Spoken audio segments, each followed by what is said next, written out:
Hi, this is Chris Watkins, Assistant District Administrator with California District 55 Little League. This informational video is about the Little League International Tournament Affidavit that all teams must complete and have approved and have with them at every game that they participate in. No team can participate in an international tournament game without an approved affidavit at the level of tournament that they're playing. The affidavit can be obtained from the Little League Toolkit website, which is www.littleleaguetoolkit.org. On that page, you can click the tournament link or hover over the tournament link and come down to Forms, and that's the page that we're on here. On the Forms page, this is all the tournament resources and forms that you would need. The tournament player verification form, a school enrollment form, which of course should have been completed before October 1st of any given year, school participation exemption if that applies, medical release forms that all players need to have with their tournament packet, mileage reports, tournament verification checklists, which are used to help make sure that you're collecting the right documents from everybody, the affidavit, which is what this video is about. We'll get to that in just one second. It's got information on age and residency requirements, tournament brackets, approved pool play formats if a tournament plans on playing by those rules. So you'll click on baseball or softball. This video will deal with the baseball affidavit for a tournament team, and you'll download the form for that. And that form will look like this. It's an 8-page document. Not all the pages will be completed by you at the local league level initially in generating this document, but we're going to cover all 8 pages just so you understand the full document. Information on page 1 here, it's kind of the cover letter. President's home phone number will, for daytime and evening, will show up in here. So we'll just put in a phone number here. The year, 2016, that's the level of tournament here this year. And over here on the right, you'll type in any league ID numbers. If it's just one league or a combined team or combined league, you'll type in all of the league ID numbers that includes players registered from this affidavit. The name of the league will go here, the city that they're in, state, and country. Now this section here is brand new, or at least it's been modified for the 2016 season because of the new age structure for the international tournament. The former 9-10-year-old division is now the 8-9-10 or 8 through 10-year-old division. The former 10-11 division is now the 9-10-11 or 9 through 11-year-old division. The Little League division, which formerly was 11 and 12 or Little League division, now includes 10-year-olds. So 10, 11, 12-year-olds who are league age can participate in the Little League level of play. There's no change to the age structure for intermediate, junior, senior, or big league. So we'll do the sample will be for a Little League division team. And the rest of page 1 here just includes information about the affidavit, eligibility, responsibilities of the team and the players. Top of page 2 is a certification by the team manager. They're going to sign and date that all the information contained in this affidavit is true and correct to the best of their knowledge. They're taking responsibility that they know and understand the rules and regulations of Little League Baseball, including the eligibility. They're taking responsibility of the players and pitchers. They're taking responsibility of essentially everything by signing this document. Just below that is the league president and player agent's signature. So you will type in here the league president's name, and then you will type in the league player agent's name. Whatever your name is, and whatever the league president's name is, those will go here. And then just below that, both you, the player agent, and the league president will sign and date. Again, they're attesting that all the information contained in the affidavit is true and correct to the best of their knowledge, and that the team is eligible. Finally, at the bottom of page 2, this is where more signatures the better. Right, the first signature will be from the district administrator or the district administrator's representative. They'll sign it once they've validated and verified all the documents for all the players, that the team is in fact ready to go, everything's in order, and so they'll sign and date this. As you may know, the Little League International Tournament is a must-win to advanced type tournament. So as you win one tournament, you move to the next, and at each new tournament, somebody new will verify your tournament packet, your affidavit and documentation, and then they'll apply their signature indicating their approval of your packet, your team packet. And if your team is talented enough and lucky enough, then maybe you'll get as many signatures as there are spaces, depending on what World Series the team might go to. Page 3 is the introduction to player information and what's expected in the following pages as far as players, their address, their league age, information on how to fill it out. So the bottom here of page 3, or middle of page 3, this is the information that you're going to put from your regular season, your local league's regular season. So this affidavit, like I said, is for a Little League team, which means all the players and all the teams must have participated in the Little League Majors division during the regular season. No players from a minor team, no players from an intermediate team are eligible to participate in the Little League Majors tournament unless they were rostered on a Little League Major team during the regular season. You're going to take a special note of the code letter that's listed here because this will come in important later on when we're filling out the player information. So the first team will be the Angels. This box here is how many games the Angels played prior to June 15th, how many regular season games that they played. Remember that for any player on a team to be eligible to participate in the international tournament, the team must have scheduled and played at least 12 regular season games. Any team who's played less than 12 regulation games, no player on that team is eligible for the international tournament. So if you're going to type in a number in this box that's less than 12, that should immediately raise a red flag to you and figure out what happened and have some really tough discussions or some research to figure out what happened. So in this example, we'll say the Angels played 16 games. They played in the major division, and the league ID number will go here.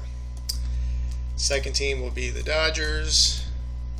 The Dodgers also played 16 games in the major division, and the league ID number. So we're going to say this is a kind of a small league where they've only got 2 major teams. So the only letters we're going to be worried about are A and B. We scroll down to the bottom of page 3.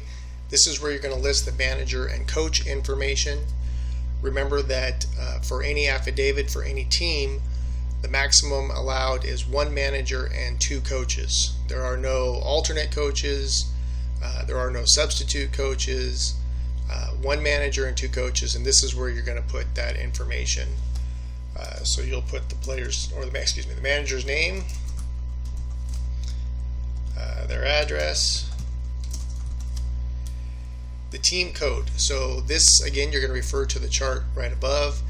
Remember that managers and coaches must have been a regular season manager or coach in an appropriate division.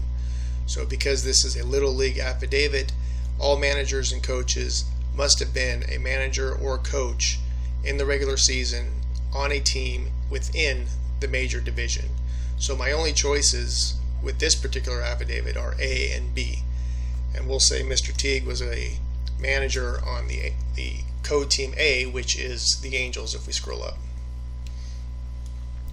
And then we'll put in Mr. Teague's daytime phone number and evening phone number here. And we'll list his coach number 1, coach's address, and the coach was also on the Angels. And then we'll list coach number 2, the coach's address, and this coach came from the Dodgers. And we would put in the daytime and the evening phone numbers there. On page 4 is the beginning of the player information. The very top box describes the information that's expected in that box, and the box just below that in gray gives an example of a player who and what it should actually look like when it's completed. So looking at the example player, the top box here, we have the player's name. We like it to be first name first, last name last. We also like the affidavit to be sorted or alphabetized by last name. So please make sure that as you go through all the players, 1, 2, 3, and so on, that they're listed alphabetically. It makes it easy to find players and their league ages when we need to when it's alphabetized. So the top box would be John Smith. The box just below that would be their address that they're using to establish residence. Remember, if they're using school enrollment, you'll type in the school's physical address as opposed to the player's physical address in this box here. The box to the left, below and to the left, is for the player's date of birth. To the right of that is a box indicating yes or no whether or not the residence, the address listed in the box above, is within the school boundary or the league boundary map or not. That's just yes or no. Off to the right, you'll type in the team code. Again, this particular affidavit only has 2 teams, A and B. So you'll type in the team code that this player was rostered on during the regular season. Below that, you'll type in the number of games that the player actually played in. Again, make sure that this number is not higher than the number of games that the team played in. So that's important to know. That'll set off a red flag. This box here is the actual league age of the player. Please use the league age chart for the given year to figure out the player's league age. Below that, if the player has any approved waivers, either Regulation 2, D, 4H, or a special charter committee waiver, you'll indicate that in this box. And these 2 boxes to the far right are for the district administrator or district administrator's representative's approval. They'll initial it and date it the day that it was approved. So we'll put in a couple players here. For example, we'll type in Ryan Anderson. That's the player's name. He lives at 123 Main Street in Irvine, California, 92618. We'll say Mr. Anderson was born on 2/3/2004. His residence is inside the league boundary map, so we'll check that. He was on the Angels, so again, that's team code A. And again, if you need to remember what team he's on, just go back to the chart that you filled out above. And after looking at all that team's books, we've decided that Mr. Anderson played in 14 games, which since the team played 16, Mr. Anderson played in 14, so that's not going to set off any red flags. Another thing to note is that in order for an individual player to be eligible, the player must have played in 60%, a minimum of 60% of the total team's games. So you may have to do some math in order to figure out if anybody's on the bubble. 14 games out of 16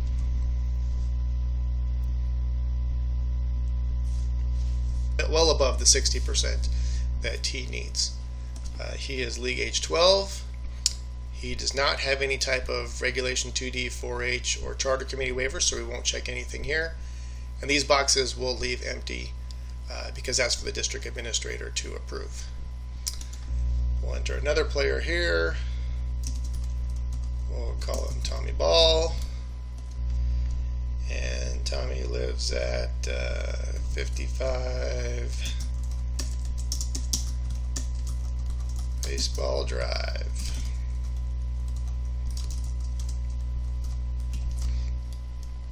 And Tommy happens to have a good birthday.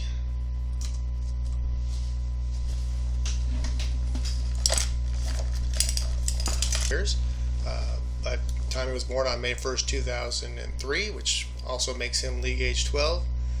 Tommy played on the Dodgers, so that would be game B. And again, after reviewing the books for the Dodgers, we learned that Tommy played in 12 games.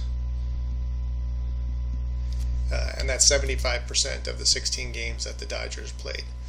So Tommy is also above the 60%, so we don't have to worry about that. He is league age 12. Tommy is on a 2D waiver, so we're going to check that box there, which means he probably at one time, or he must have, lived within the boundaries of the league and then potentially moved outside the boundaries, so he has an approved 2D waiver already. So we're going to check that box, and we're also going to indicate over here that his residence is not inside the boundary map, which will be accompanied with this affidavit. And we'll leave these two boxes blank for the district administrator to complete once they've verified all the documents. You'll complete that for all the players on the roster or affidavit. And as we get down to the bottom here of page 4, you'll see the note that all teams must carry a minimum of 12 players unless given a special waiver by the district administrator. And the maximum roster size or affidavit size for any team in the junior division and below is 14 players. In senior division it's 16 players, and in big league it's 17 players. It's also important to know that there are no alternate players, no substitute players at all allowed during the international tournament. There is a way to add players later on if the case presents itself, but at the time that you are first generating this document, there are no alternates or replacements. Either you're on the team or you are not. So page 5 is just a continuation. Again, this is starting with number 8, 9, 10. Again, it's going to be important to note these numbers that you're putting in the player, because that's going to be important when you create the boundary map and you identify where the player lives on the boundary map. You'll use the number associated with the player, and you'll write that number on the boundary map to indicate where the address is, either of the school or of the residence. And in Mr. Ball's case, because he's on a 2D waiver and he now lives outside the boundaries, we would write a number 2 on his address, which should be outside of the boundary map.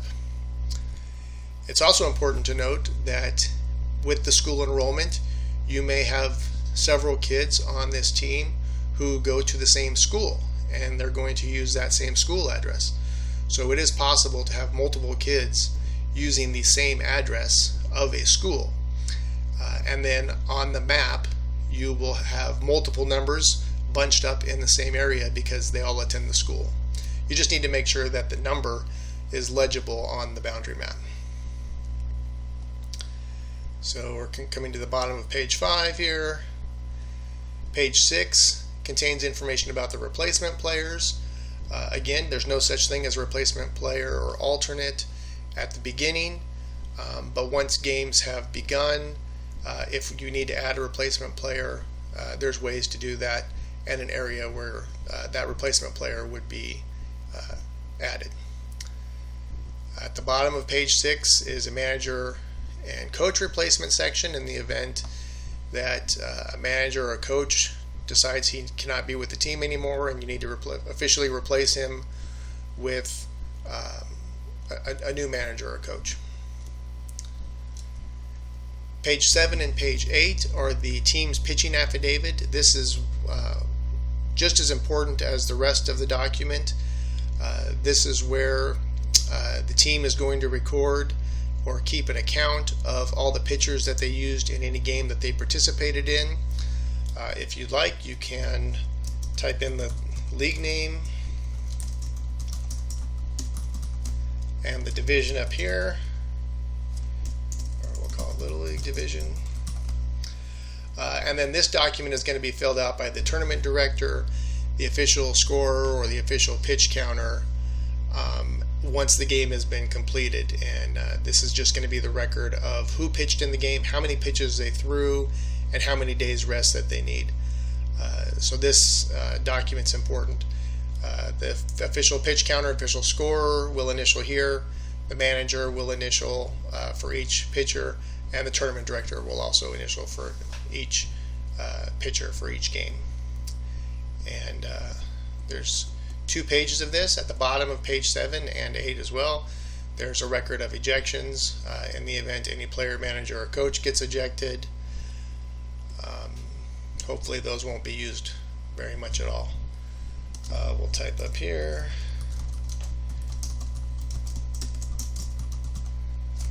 And the division will be Little League. And again, page 8 is the exact same as page 7. What we'd like you to do when you print this out is the first 6 pages. We want you to print it out and staple all 8 pages together. But what we really want is the first 6 pages to be forward facing, and the last 2 pages, which would be the pitch log, to be backward facing. That way it's easy to access the pitch log without having to fold back or turn pages. So the first 6 pages you'd be looking at page 1, turn it over, you see page 2. If you turn the whole packet, flip it upside down, instead of looking at a blank page, you'd be looking at the pitch log. Again, it just makes it so much easier for the tournament director and pitch counter to be able to access that information and record what's needed. That covers the information on the Little League International Tournament Affidavit for baseball. We hope this video has been informative and educational for you, and enjoy the tournament. Good luck to all teams, and play ball.